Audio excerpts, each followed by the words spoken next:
Hello, I'm Carl Stabe, and here's the 5 Minute System segment. Thank you, Jacqueline Bosulto, the CEO and founder of SeedX. Thank you for being here. What's your 5 minute system? My 5 minute system is called the imperfect circle. And if you symbolize or think about this in your mind, think of an unfinished circle where one of the lines is slightly overlapping with the other.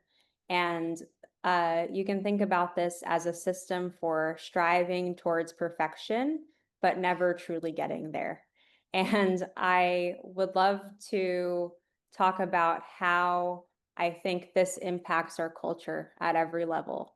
Every single person in our organization, whether they're a project coordinator or the chief strategy officer, is encouraged to think about our work as a constantly evolving creature and something that we're trying to get towards perfection, but never actually is perfect. And Mm, so, what this could look like at any level is if I'm a project coordinator, I'm the newest person, the most kind of in the starter position at our marketing agency. When I'm reporting on my client's project, I'm not just giving an update of the tasks that we've done that week. I am, yes, reporting those updates on tasks and data points, but I'm also suggesting to my leader what are ways that we can be improving the outcomes of this project to get closer to the goals that we have over time.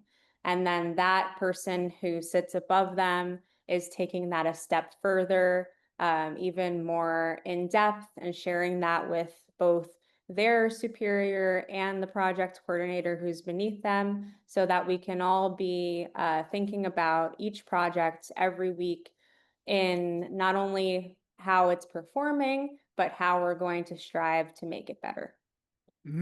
I love that. And I think, in the full interview, you really talked about critical thinking. Because I think if we really encourage that and we encourage people to not just here's the status update where are we currently at, but where do we want to be headed?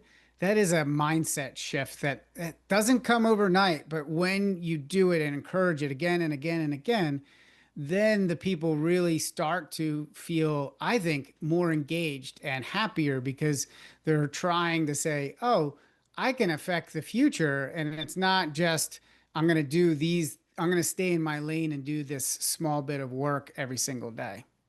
Yes, we want everyone on our team to understand to the best of their ability how they're impacting the outcomes of the businesses that Mm, we're working with. I love Because that. what we do is really important. We are helping provide jobs for people. We're helping businesses succeed or not succeed. And I take that really seriously. And I think that uh, you're only as strong as your weakest link, right? Mm, So even if someone is just pressing buttons on an online platform, I want them to, first of all, understand that their role is important and how it's going to impact the real world. But I mhm. also want them to be able to challenge me, challenge our team, challenge the client if the buttons that they've been told to press they believe they've critically thought through the problem and they believe that it's the wrong thing to do at this point in time, right? And if that person is able to do that, it saves us a lot of time, a lot of mistake, potential failure, right? And so it's so helpful for the like you said, for the morale of the team, for the outcomes for clients, for the outcomes of our business, and it also helps that person develop as they continue in their career. So when they're promoted to the next role, they've already had practice thinking strategically. Um, Yes. Mhm. That's so important. Yeah, because if you build that up now, when they first come on, you don't expect it when they become a director. If they hadn't had that ability or that practice, it's so much harder to just turn the switch on and when they get promoted. yes, Yeah, exactly. love that. Thank you so much. You're welcome.